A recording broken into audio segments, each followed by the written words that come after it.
HIV your entire life. Coming up next.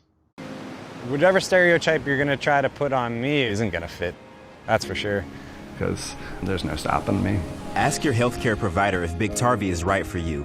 And visit Biktarvy.com to view the important facts, including important warnings. Welcome to Plus Talk on Plus Life, where we are all about turning positive into a plus. Picture this, if you will. It's the 90s, and HIV is terrifying the world, and we're scared of it because the media and everyone else has told us that this is the big bad wolf that is going to kill us all.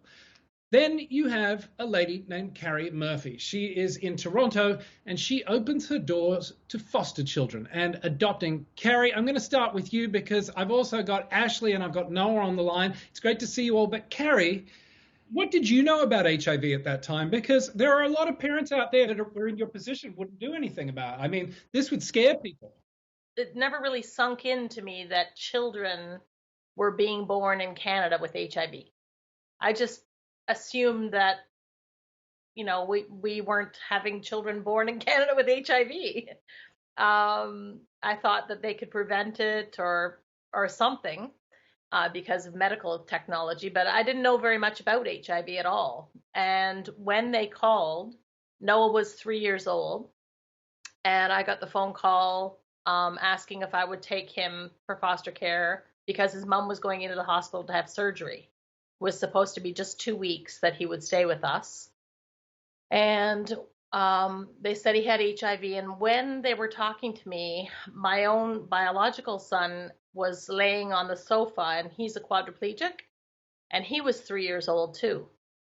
And as I'm listening to the phone call, and they're saying, we have this 3-year-old boy, his mom she has HIV, she's very sick, she's going in to have a tumor removed, she has cancer, as well as HIV, as well as AIDS. And she's having a tumor removed, and we've made more than 200 phone calls, and no one will take him. He's been sitting in our office since 8:30 this morning, and it was 3:30 on a Thursday, and they'd been calling all day. And I just looking at my own son, and all I could think about was, what if it was me going in for surgery, and they had phoned 200 foster families and everyone said no because my son's a quadriplegic. Nobody wanted him. And I said yes before I even really thought about it at all. And that social worker was at my house in half an hour with Noah, and it's a half an hour drive. Yeah, and the rest they say is history. Noah, I'm sure you've heard this story countless times, but when you hear this story back, and Ashley, similar for you, when you hear these stories, how does that make you feel? Because you've not known a life without HIV. I guess it's hard for me to imagine being an adult in that situation, trying to wrap your head around a new disease or a disease that you're unfamiliar with. And obviously, even now, there's a lot of stigma. So it's just people like my mom who have an open mind that, like, I bless her soul, right? Because she took me in, and I don't know where I'd be without her, and without her kindness and her willingness to take a risk and take a chance, right? So right, yeah. And Ashley, as I said, I mean, you HIV, you've had it since you were 6 months old. You're now 20 years or thereabouts, in the early 20s. So it's all you've ever known. So when people react, as many people still do, with kind of weirdness or fear around HIV, what's your go-to? How do you combat it? I mean, I think for a while, it being born with HIV, like you said, it was all I've ever known. But still, even with that, it's still a big learning curve, especially growing up with it. And, kind of learning, okay, now that I have this, how do I tell people? And based on how they're going to react, how am I going to react? And then there's just so many questions. But for me, it was more so of me coming into myself, being confident with the fact that I had HIV and embracing it rather than running away from it.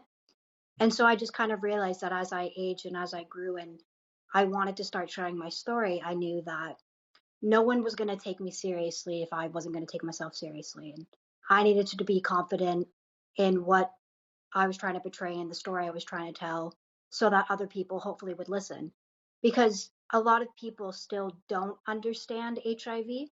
And I guess it's just because, it's kind of the same in the 90s. If it doesn't affect you, why would you know anything about it? You know what I mean? Out of sight, out of mind until it hits you. How much of a comfort was it having Noah and Noah for you having Ashley growing up, that you were both in the same boat? How did you two support each other through the dark days and tough times when your lives and living with HIV were front and center and caused pain? I'm 22. Noah, you're 6 years older than me, and so I've always seen him obviously as the older brother, the role model. So anything he ever did ever, I was like, I want to do that too. So when I saw that he was taking his medications, I was like, I want to take my medication. When I saw that he wasn't crying while getting his blood work done, I was like, I can be macho. I'm not gonna cry, because I wanted to be just like Noah. And I feel like that definitely helped me growing up, kind of figuring out how to deal with HIV, because I didn't know how to do it on my own. So I definitely looked up to Noah for a lot of things. So I definitely wouldn't be here without my mom, but I definitely wouldn't be here without Noah as well. So Noah, you rather, I don't know whether proudly is the right word, but you wore your diagnosis and you were out there about it from as long as you knew about it? I learned about my status at a pretty young age. I think I was about 7 years old.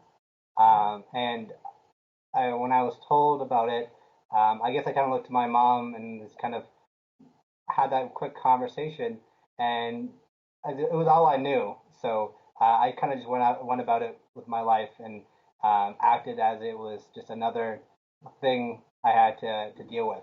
So I really just didn't know any different, and I'm kind of happy that I didn't, because I tried my best not to affect my life. And also, just Sorry, on what I was speaking to what Ashley was saying, it's I guess as I learned about my status, I learned that Ashley also had it, and because she was obviously quite younger than me, we had to wait until she was older for her to know about it, to tell her. So I tried to act a little bit braver, try to act as that role model. But at a certain point, as I got older and as she got older, I feel like she might not know it, but I feel like those roles switched. I don't usually admit that to her, but it's the truth. Where she was confident about it. Sorry? This is news to me. Keep talking. No, it's so, because at a certain point, I just kind of went about my life, but you were vocal and adamant to make change and make a difference. And as I looked on, I saw you embracing your status and embracing just kind of your circumstance. I was like, I could never have done that at her age. Could barely do that now when being 27 years old. So seeing her just fully embrace it and not care, and although there is still stigma trying to change that perception, it blew me away. You're definitely the role model now. Carrie, when you sit back and listen to this and you watch these two young adults grow up, how does it make you feel to see the resilience within them that clearly they get from you and the family, but that you've played a part in raising two fantastic young adults who clearly support each other, but are also out there now hoping to change the narrative so that other young people don't ever have to feel the shame of talking about HIV? I'm extremely proud of both of them. They both have been activists in different ways. Noah was a quiet activist. He ran youth groups for positive kids, was a summer camp counselor, so was Ashley. And he was a leader in the youth pause community in Canada. Ashley, when she was 10, started doing public speaking. And then when she was 12, she did a documentary that aired internationally, and everybody knew then. So both of them were very courageous and very humble and confident in their worth, which I was very proud of. Carrie, Ashley, Noah, thank you so much for your time. I could talk to you guys for hours, and I really mean that. But unfortunately, we are out of time. So Murphy family from Canada, thank you so much. If you want to find out more about today's episode or check it out again, go to our website, pluslifemedia.com. And remember, please follow us, like us, share us, do whatever you want with us across social media. We are at Plus Life Media. Until next time, stay safe, wear a mask. See you next time.